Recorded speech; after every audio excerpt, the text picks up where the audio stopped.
and unspoken conflict is, me and my mother, we never spoke about it. We never did. But she was aware of how I was suffering. And the only time she spoke about it is when she was dying. And she asked me if I forgave her. And I said to her, Mom, I forgave you a long time ago. My son was only 10 years old at that time, my firstborn. And I said to her, I forgave you that time. And she said, why did you wait long to tell me? I said it was a private forgiving. It was a private forgiving. For me, when I saw that scan, 1990s, you wouldn't see your kids now. Now you see aliens, don't you? And Mom go, oh my God, it's my kid. I'm like, it's an alien. And you've not seen the 3D. It's an alien. How can you think that's your child? Those days were just dots. And the only time I actually had an emotional reaction to that is when I saw the heartbeat. And I knew if I want to be a sane mother in my head, I need to forgive my mother, because my mother was conditioned to do what she did to me. It's a whole patriarchy system. It's all about these men.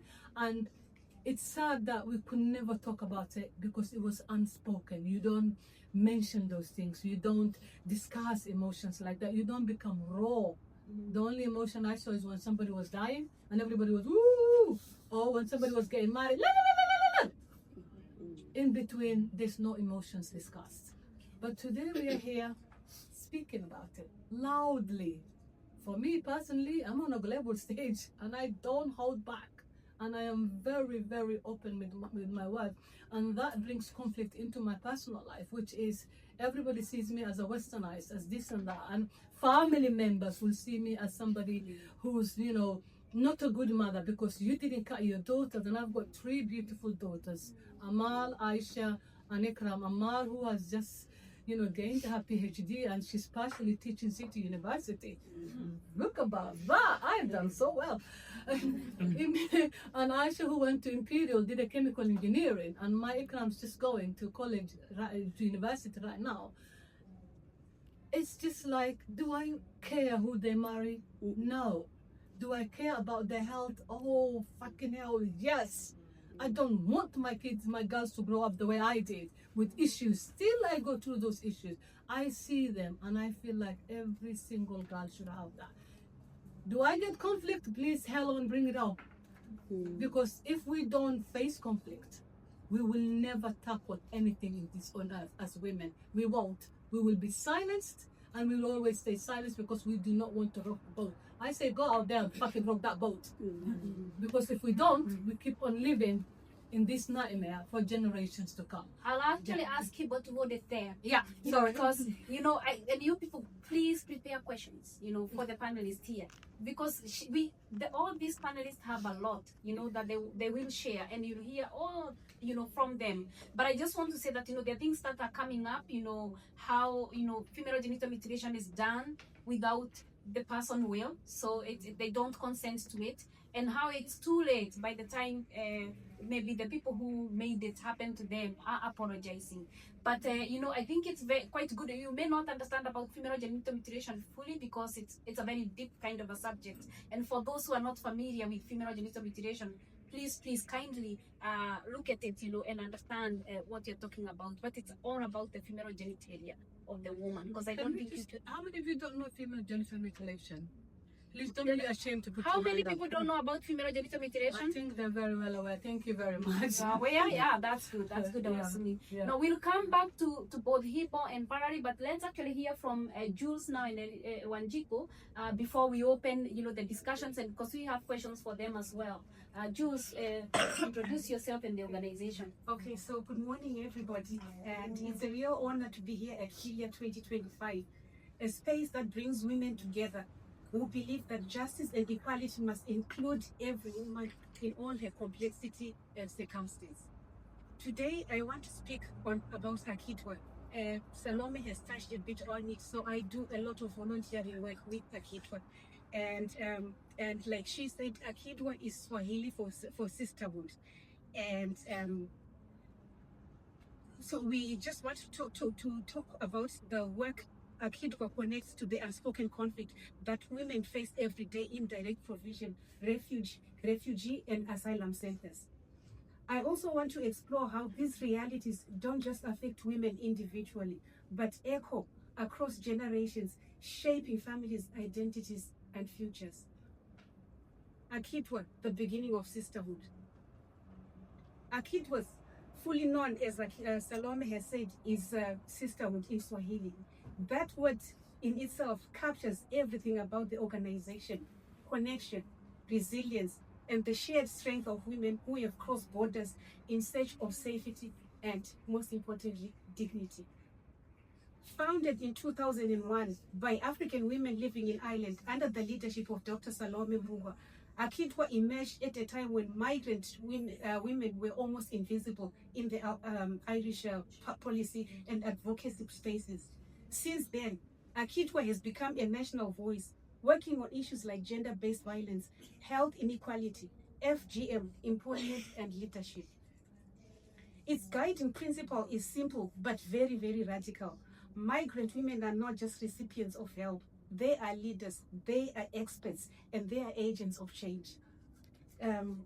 Let's talk about the daily unspoken conflict of our girls and women. For many women in direct provision and asylum centers, the conflict they face isn't one of open violence. No. It's not. It is quieter, but deeply wounded. It's the conflict of waiting, of not being seen, of living in a system that was meant to protect, but instead it confines them.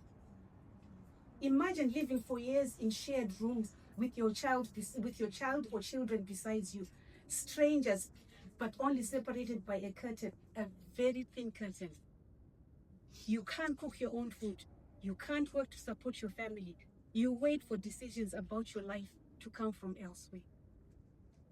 One lady during our sessions in Akitwa said, "I lost my voice when I left my home. When I came into the system of the refugees, into the asylum system, I lost my voice for the second time." That kind of conflict doesn't make the headlines. No, it doesn't. You don't hear about it. It's unspoken. The erosion of dignity, the quiet violence, and of invisibility. Let's talk about the gendered layers of struggle. Women in asylum centers or systems face challenges that are specifically gendered. They are often primary caregivers, yet have no access to childcare or privacy. They face harassment in overcrowded accommodation, and when they seek health care, especially for reproductive or mental health needs, they encounter barriers of language, culture, and even they are not believed. Akitwa has been central in making these struggles very, very, very visible.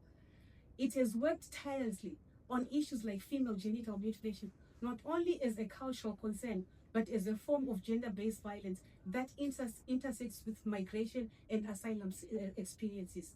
Through its advocacy, Akitwa reframed FGM as part of a broader range of harm, connected to forced marriage, trafficking, and the wider social and political system that constrains women's bodies and their choices. Then we have the issue of intergenerational dimension. It's not just about individual women, it's about their children and the generations that came after. Children growing up in direct provision live with constant instability. They watch their mothers waiting, restricted, unable to make decisions about their own lives. Even if they're born in Ireland, they are constantly reminded, you are not from here. This creates intergenerational trauma, a quiet inheritance of uncertainty and disconnection. Akitwa's work has shown that these children, especially our girl child, often carries their mother's hopes and struggles together. They become translators at that early age. If mom is going to the doctors, they have to go. They are forced to become adults even at that earlier age. And sometimes you hear children saying, you know what, the doctor is saying something that I have to interpret to my mom. When I try and interpret to my mom, because they are saying words that I don't understand, words that I can't say, I try to explain to my mom. Mom gets frustrated because then I am not saying exactly what the doctor is saying. All I want is to become a child, to be out there playing with my friends. But here she is acting as mom's translator, and they caught in between the doctor and mom.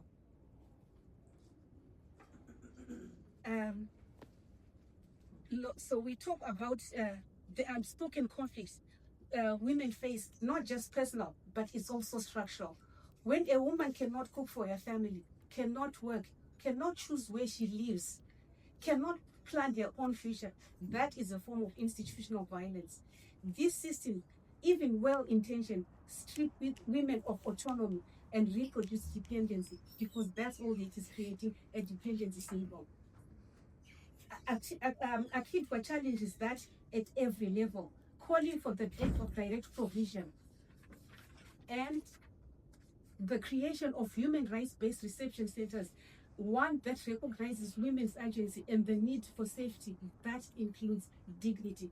And I think from all the panels that I have been listening, dignity has been the most common word that is across. It doesn't matter, you are in Africa, you are in Asia, you are in Europe, wherever you are, women, all they want is their dignity.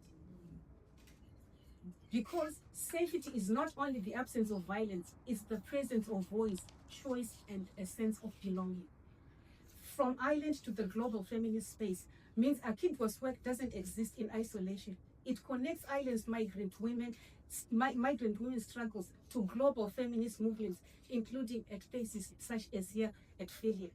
And across Europe, women in asylum systems are often used as symbols, portrayed as either helpless victims or cultural threats. Akidwa resists both narratives. It insists that migrant women define themselves. We need to be given that chance. We need to define ourselves.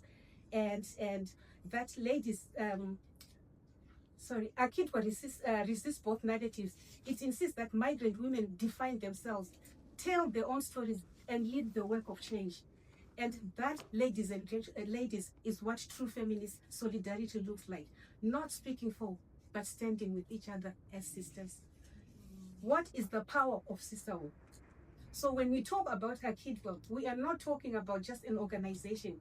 We are talking about a movement of sisterhood, of women who have refused to disappear inside bureaucratic systems, women who have, when silenced, kept organizing, supporting, and we continue to build the communities. They cannot silence us.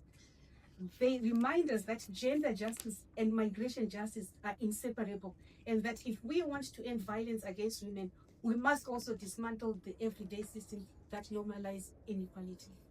The women in direct provision, in refugee and asylum centers, are not passive. No, they're not. They are mothers, they are survivors, they are leaders, they are advocates. Their stories carry not only pain, but power. Power to reshape what refuge really means. And Akidwa stands beside them, transforming silences into voices, waiting into action, and displacement into dignity. Thank you. That's on that. Thank you very much, Jules, for bringing to us about women seeking international protection. Because I know even here in UK, it's the same issue of the struggles that women goes through. And quite often, those women are exploited. So many bad things happen because they are trying to navigate systems that they do not understand, or they do not actually, welcome them. And so the reality of women seeking international protection in Europe, whether it's in Ireland or UK, is really, it can be very horrifying sometimes to some women if they don't actually get the support and help that they need. We move to Wanjiko and hear about her work in Balso. Wanjiko, you're very much welcome. Please keep to 7 minutes if you can. All right, I'll try to. My name is Wanjiko Mbugua, and I work for Balso. Balso is a Welsh organization that supports victims of domestic abuse and other forms of exploitation, and these are mainly migrant people.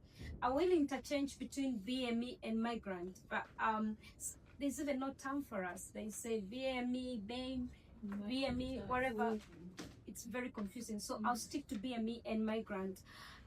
Thank you so much for attending this session today. We're really excited to have you all here. Today I'll be speaking about how survivors of domestic abuse, sexual, gender violence navigate systems that often silence them. And I'll focus mainly on migrant people, the first, second, third, fourth generations that have come here, and look at where the intersections of culture, religion, migration, racism, and systematic mistrust, because these are all issues that they deal with, how these survivors experience them and how they try to navigate them. So for me, what I'm doing today, kind of talking, I'm trying to show you when Hibo and Valerie come to the UK and people who are faced with the same issues that they're faced with, how are they met? What support do they get? How do we talk to them? How do we reach out to them? And Valerie has been very clear that even when she got married, she was still looking down at her husband.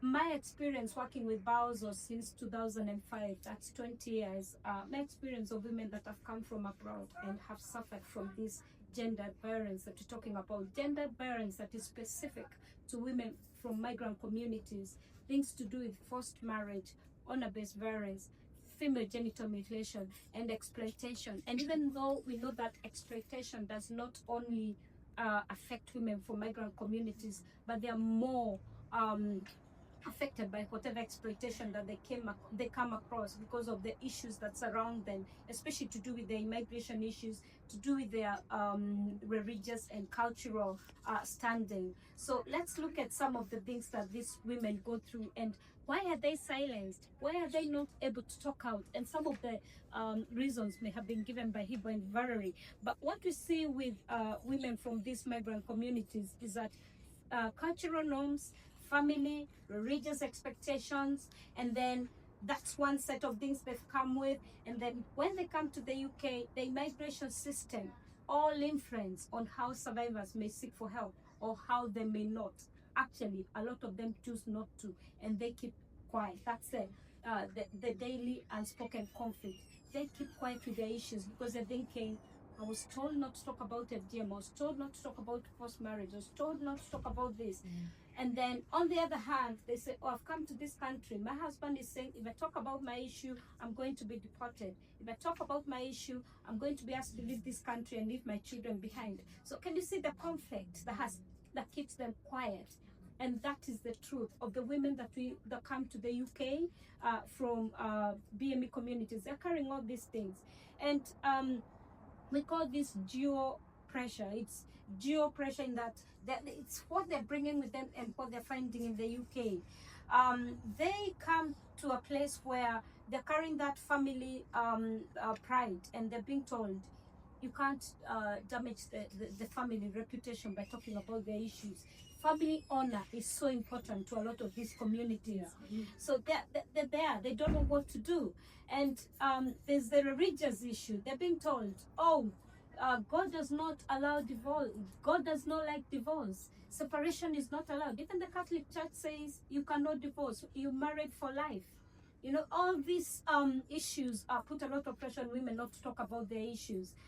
And on the other hand, they don't know. There's racism, there's discrimination. They don't know who to turn to. They have no recourse to public funds. They are not entitled to benefits, such that even if a woman was suffering from domestic abuse and she needed a safe place like everybody else would get, a woman from a black and minority ethnic community who's just arrived in the country is not entitled to benefits that allow her to go into a safe place in a refuge.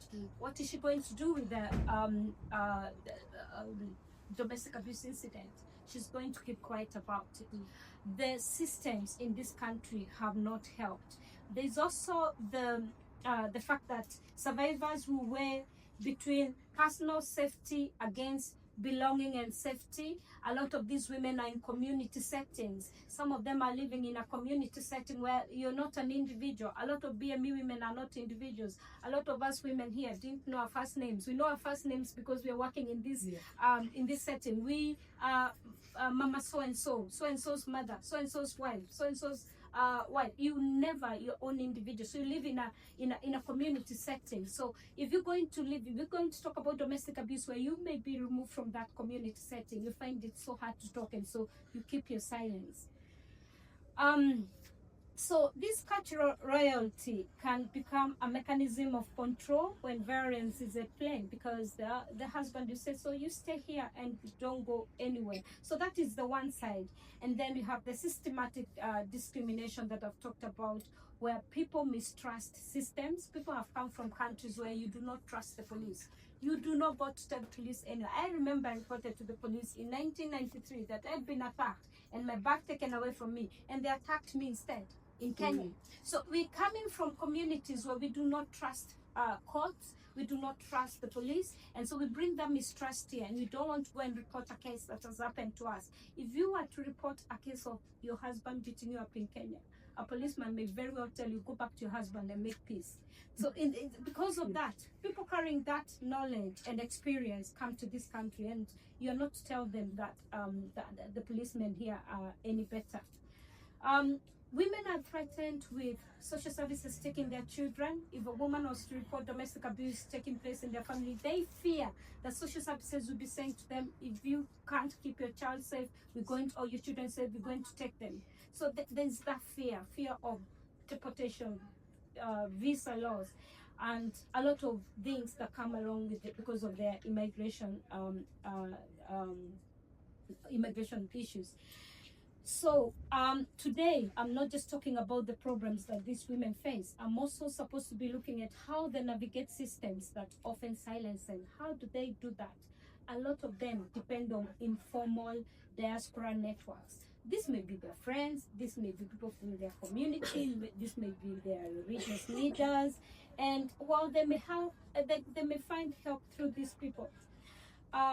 These people may actually not have proper safeguarding training. They may not know how to support them to go to the next step, to get out of the situation that they find themselves in. So first and foremost, they're just talking out their problems, and they may be misled. And we've seen it a lot, where women are misled.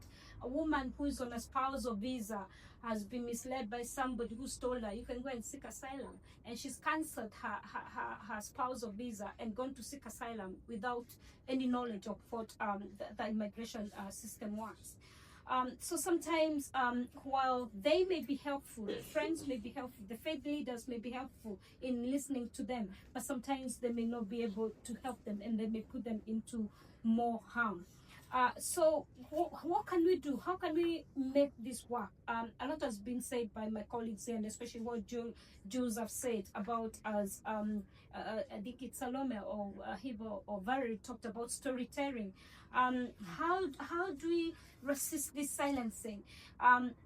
One of the things is about storytelling, the spoken word, activism. We must help women to reclaim their voices.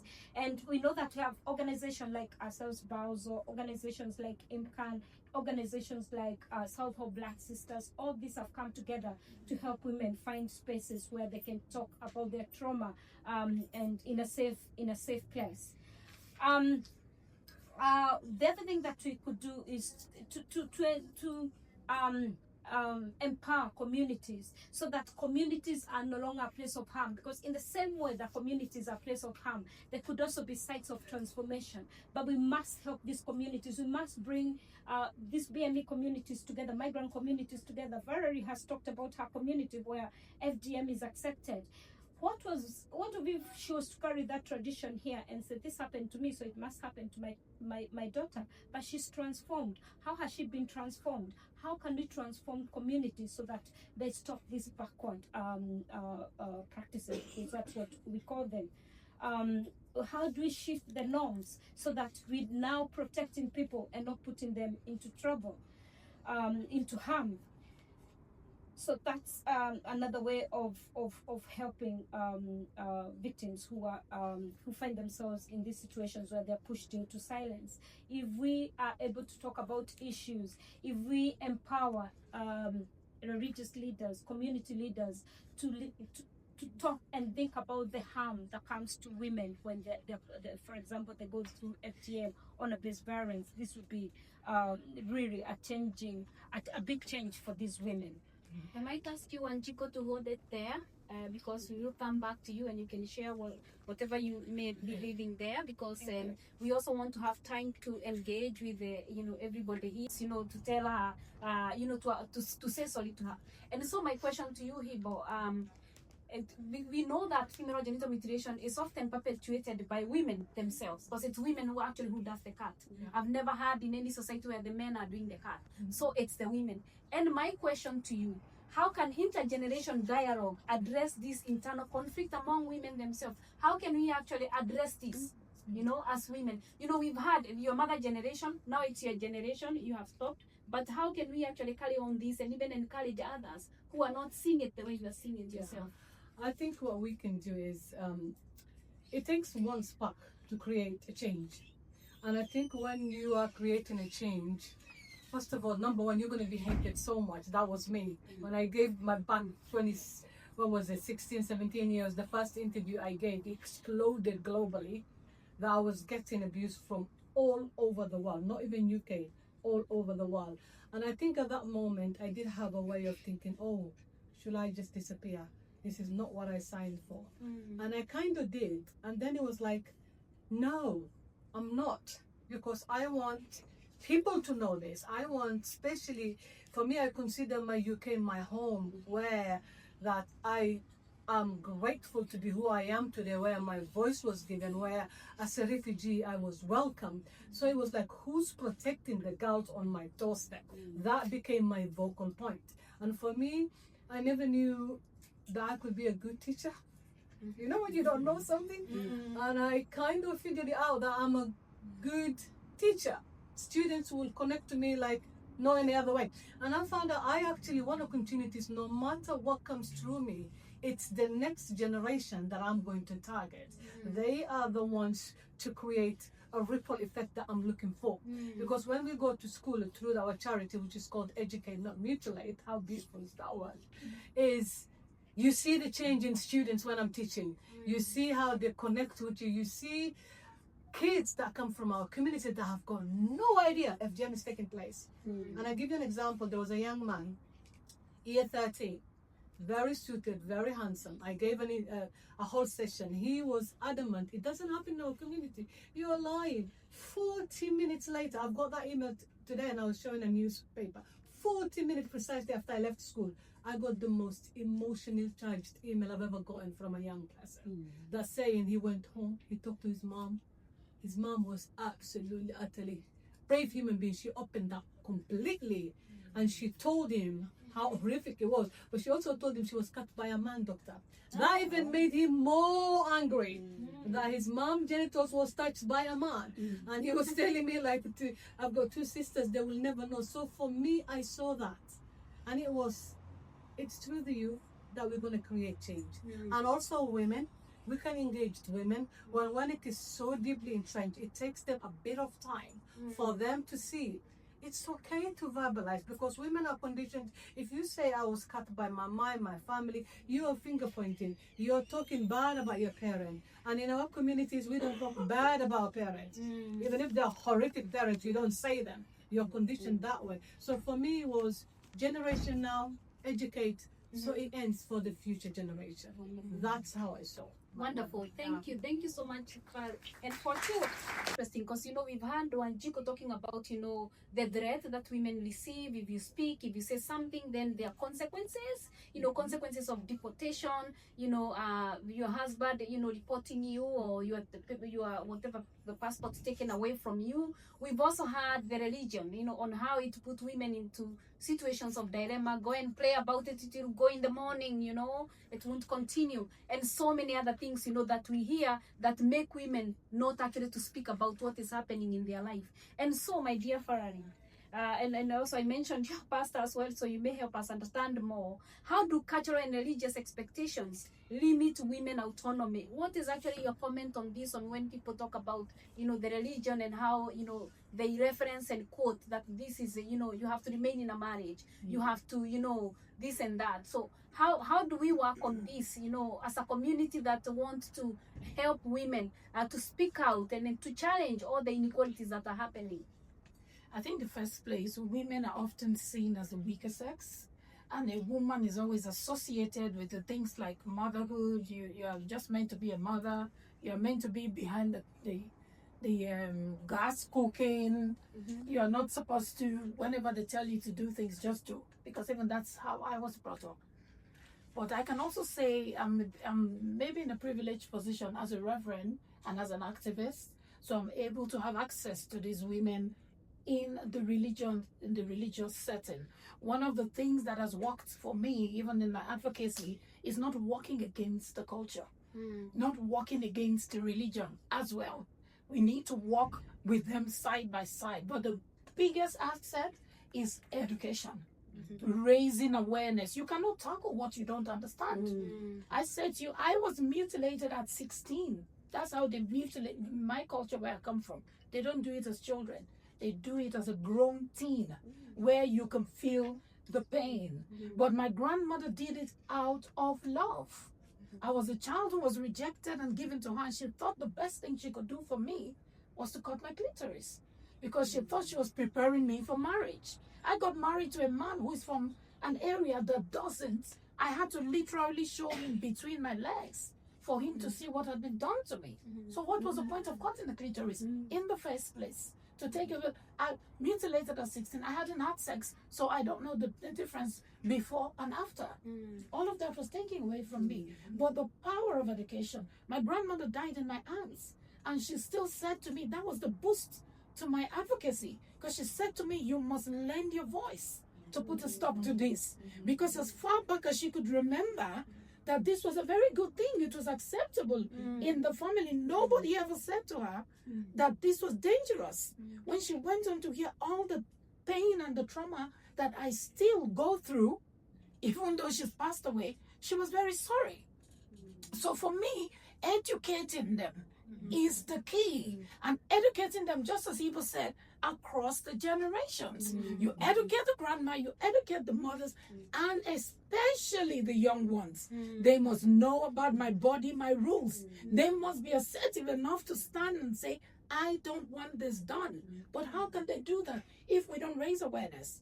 And a lot of survivors are hiding behind the scenes because there's so much stigma around this pain. I didn't know where to go to. When I tried to talk about my issues the first time, I was told, this is not the kind of thing we discuss in this place. And I did say to the lady, you're ignorant. Female genital mutilation is happening anywhere. At the moment, as a matter of fact, it's only in Iceland that they haven't found it. Why? Maybe people haven't migrated there. It's found everywhere. Over 230 million women and girls have been affected. 137,000 of them live in the UK. Even that is since 2015. So maybe if they research again now, it will be more than that who are living with it here. So we must raise awareness and talk about female genital mutilation as a very harmful practice, like any other harmful practice. There's no need for us to be ashamed and push it behind the scenes. I talk about it everywhere I go. Like Ibo said, when I wrote my first book to share my story, I was an outcast, even in my own family. I was told, you have brought out shame, you shouldn't have said this, it's past, and all of that. And I said, yes, I don't carry any grudge, but that doesn't change the fact that I was treated in a bad way, and I don't want one more person to go through what I had to go through. So education is key. Secondly, we must not shy away from it. We must talk about it. It's a very harmful practice, and it must stop. Pre-COVID, it was every 11 seconds that a girl is at risk. Post-COVID, it's gone down to every 9 seconds. A girl is at risk of getting caught, and a girl is at risk of dying, because some of them die from getting caught and bleeding. I was left in my own pool of blood for hours and hours and hours. I managed to get through that. But like I said to you, I had so many miscarriages. I kept, even up till now, almost 40 years after I was mutilated, I still don't enjoy sex. And to tell you, when my husband is going away, I'm so happy because I have the bed to myself. And it's, you know what I mean? We laugh. But that's the pain I go through. And when he's coming back, yes, I love him, but my mind is ticking. oh, I really don't want to do this because I don't enjoy it. Do you see what I mean? So we need to educate people. Thank you so much. I wanted to come to Wanjiku because, Wanjiku, I know in Bauso you also work on trafficking. You spoke about gender-based violence there. You also connected it to Kenyan experiences there, how the community deal with the whole issue of DSGBV. But my question is the role that the community can play in terms of the whole area of impunity, because sometimes, women don't get justice, even when you speak. And that's actually what keeps many people not to report. Because if there's nothing that is going to happen, why would you speak, right? So what can be done? Thank you, Salome. I think we must dismantle impunity both in communities and systems. The systems in the UK must transform to protect the migrant woman who's got all these issues surrounding her. In terms of the cultural transformation that needs to happen, we need to normalize speaking out. And this again, as Valerie is saying, it's the education, it's the raising awareness. One of the things we know from African women, I'll talk about Africa because I'm an African woman. If you go through all these things that Ferrari and Hiba have talked about, and you don't complain and you don't talk to anybody about it, you seem to be very strong. You're very, very strong woman to have gone through all of that. No, that's not being strong. We need to get rid of that strength. We have to normalize speaking out and not suffering in silence. With the systems, and especially with the UK systems, we need structural accountability. We need to ensure that systems are anti-racist, they're trauma-informed, and that they're intersectional in service provision for support for victims of domestic abuse and sexual violence and other forms of exploitations for women from migrant communities. Thank you so much, Wanjiku. And just to finally do before I open, you mentioned when I was discussing with you about this, you mentioned about the conflict at the very family level, an example that you wanted to bring forward of inheritance. Would you be willing to share that? Yes. Again, like Wanjiku said, I'm talking from an African perspective because in our culture, my family and I will work for years and years, build our wealth and everything. But the day that man dies, his family will come and take everything because it does not belong to me. I am just a visitor in their village or in their family. So and in terms of the children, I was just a carrier bag that carried their children. That is my label in that family. So when he comes, they take everything that I have worked for. I am left with those children to start from afresh. And already that automatically says me 10, 15, 20 years back, because they make no comments. I cannot voice, I cannot say anything because that is the norm. You should just stomach it. And not only that, if that man, because their brother is gone, they know I need sexual gratification. I am supposed to service the brother, yes. Because he becomes my number 2 husband. Keep me in the family. Because there I refuse and I say no. If anything happens to my child, I have to go to them. And they will say no. And there is not much I can do because already I know I was just a carrier bag. I cannot do anything for these kids. My child wants to get married. I can't marry that child without the acceptance of his family or the yes of his family. If my child gets sick, I cannot do anything. If my child dies, I cannot bury that child because I am told you were just a visitor. My job was to have children who can just work in the fields or wherever and build that empire with him and everything else. I am not at the decision making. I am stay in the kitchen. So it is still very unspoken. Women are suffering, and then you, like Wanjiku said, you are told toughen up. You are a woman, you are a strong woman. No, I want to be vulnerable. I need to be vulnerable. I cannot, because I cannot move from without. I have to be full up for myself to be able to pour out, to be able to sustain that family, to look after, because my kids are coming to me with their issues. Who am I pouring my issues to? If the community is telling me to just zip it. So it is very difficult, and it's a huge unspoken in our culture. Thanks, Jules. I just actually want to open to you now, to ask us many questions. Exactly. Me too. That's why I was nodding my head. I was like, yeah, yes. Okay. I recognize very well. the culture, yes. Yeah. And I also wanted to address the FGM. In our culture, there's the pulling. Yes. And I feel like no one ever talks about that. And again, that is done by the women from the father side of the family. And like Jules said, they are very instrumental. The women, the sisters, Brothers, sisters. Yeah. they are the ones that implement the marriage. They are the ones that implement the pulling. So again, it's women doing it. And then I wanted to come to Wanjiku because I also work with migrant women that have been impacted by domestic abuse and asylum seekers. And the hardest case I've ever had to, one of the hardest cases I've ever had to deal with was a migrant woman who didn't have recourse to public funding, but unfortunately no one was prepared to help her. We did the MVDAC, which she got through, but we just could not get her into a refuge. And she started sleeping in a car, and then after that, the family, people also underestimate honor-based abuse within the African culture. The family put pressure on her to go back.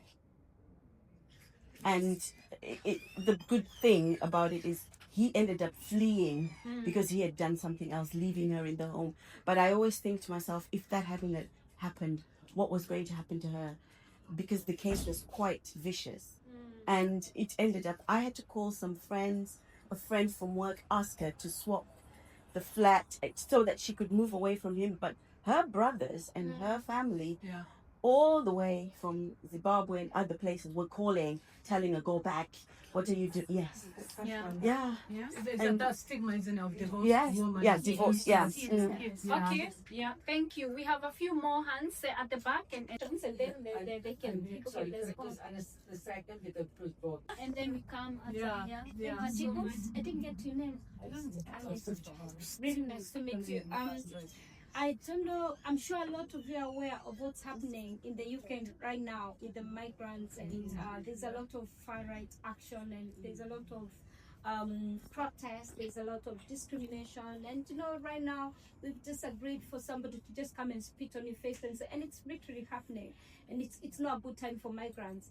Unfortunately, our government is not supporting us. If anything, they're working against us. So anything to do with immigration, anything to do with visas, whether you're seeking asylum, whether you're applying for MVDAC, the worst of all, if you're a victim of modern slavery and you're applying for NRM, the NRM referral form, they're just coming back and saying, we don't believe you're victim. This is the first time it's happening in so many years that the government is, I don't know whether they want to be saying to be as harsh as the Reform Party wants them to be. So right now, we're faced with that. A lot of women, we're very sad that perpetrators are going ahead of the women and cancelling their visas. And then when the woman goes in to put her MVDAC, they're saying he's already cancelled, and you're not given the opportunity to do so. But we've spoken this. As I said, VOWS is also an organization that advocates for the rights of migrant women, and we've talked to the Home Office about this. We're pushing for this to be rectified. But I think the most important thing to let you know is that if you work with a solicitor, they know how to work around that. They know how to word that, because I've recently had a woman just the day before yesterday whose husband has gone and cancelled her visa after domestic abuse incident. But that actually works in our favor, because it shows his coercive behavior. It shows his control. On the issue of a lot of FGM cases, you're going to see a lot of them because in the last 5 years, the UK has brought in a lot of migrant workers from Africa and Asia, and they're carrying their culture with them. Yeah. And that's why this topic is so important now. They're carrying their culture with them. They brought their children, they brought their families. I had 3 girls that came to me and said to me, we had FGM done to us when we were little children. We'd like to correct it. What do we do? So we're carrying that, we have that. And these are issues that we have to raise awareness about, educate them about, because the worst thing that can happen is for these women to take their children back to their home countries and practice FGM on them because it's a culture. So there's a lot of work that needs to be done, and Bauzo are quite willing to come in and give raising awareness sessions and training. Jules, very quickly on inheritance. Is there anything you want to, very quickly, in just 1 minute? For me, just to say, you know, I think the system should just, or the community in general, should just move away from why did she not report to why did the system and the community fail. I want to answer the lady who asked about the rape. You're so right to nail that on the head. If you go to the YouTube and you put the name Shamsa, Shamza, amazing advocate, who talks about how when she was married, she actually viewed sexual intercourse as a rape. And a lot of women do get sexual pleasure. And the way to get sexual pleasure is for me personally, it was for me to go and get therapy and to have a husband who actually understands your needs. And, you know, your sexual intercourse between you two and your sexual habits should align. And that means a husband who is very, very, you know, confident in asking you what ticks you and what doesn't tick you. But for me, it was about tackling my trauma and becoming one with my trauma and being peace with it. That made me realize my woman, it wasn't lost, it was there, but it was a very buried deep under the trauma. The trauma has the power to eclipse everything about you. Second, yes, there's a lot of women who are saying they felt like they've been raped because they weren't feeling anything, and because they were married, it's either to do with the religion where a man has got right to your body because you're married, or they come from communities where actually if you are married, you belong to that man whether you like it or not. So sex does transform into rape indirectly. So and they will never understand that because you're married, this is not rape. They don't see that as a rape, but it is as a rape. If you don't want to have a sex with anyone and you're not consenting, but this person is doing it, that is a rape in terms of clear words. But in our communities, women don't see that because they're not educated on that. They're only raised of, if you are married, you're conditioned to that person, your body belongs to that person, you can't say no. And that is the problem. We don't have an autonomy of our body. And you're right, it does interact with rape. Can I just say that with women that are victims of forced marriage, they are raped every night. Every night that man sleeps with that, she's raped because you've been forced into the marriage. You have not accepted this. And there's a lot, and we still have a lot of women even today being taken back to their home countries to be married off. Thanks, Wanjiko. Farari, did you have anything to say on the questions? So I just wanted to say people are different, culture is different. The main thing here is to educate people. And then secondly, just like Ivo said, some of the clients we have at the moment, they are married, they're having problems in their marriages because they haven't told their partners what they've been through. So we need to look at this from different perspectives. If you are consenting to have sex and the man doesn't know it's hurting you, you cannot say that is rape. We have to be fair when we are talking about this thing. So we need to educate people. Just like I said, for me personally, I always use myself as the guinea pig. I don't enjoy sex, but I love my husband. He loves me. He understands my body. And we've been married for 29 years. So we are fine. We are cool like that because even before I married him, he knew what I'd gone through. There are some people, they're adults, they've decided not to tell the man and they're struggling in the relationship. The man doesn't know how to help. So that is a different case. If you are deliberately sleeping with a woman who's going through female genital mutilation and she's hurt and she doesn't want to have sex, then you can make accusations. But we have to look at the back story. For me, When I can't, I can't. He understands. When he's going away, I'm happily telling him, I have my peace, you're going, and he knows. That's an understanding between us. So I just wanted to answer that question. So in some cases, it's not rape. It depends on the woman. How much have you told the man? What does he know? What is the agreement? For you to be married to somebody anyway, both of your hearts should be beating as one, isn't it? Yeah. So that's it. And I just want to say, as we finish, please, please, please, as we walk out of this room today, let it not be that we've just gathered ourselves as sisters and we've just rambled on. Please, one thing, everybody should take one thing out of this. Even when you go, talk about female genital mutilation. Talk about forced marriage. Talk about these migrant women who are suffering behind the scenes. They are so ashamed, they can't even talk about their problems because they're hiding. They don't want to talk because they think they will not get help. So please be an advocate for your sister. Thank you so much for listening to us. Thank you.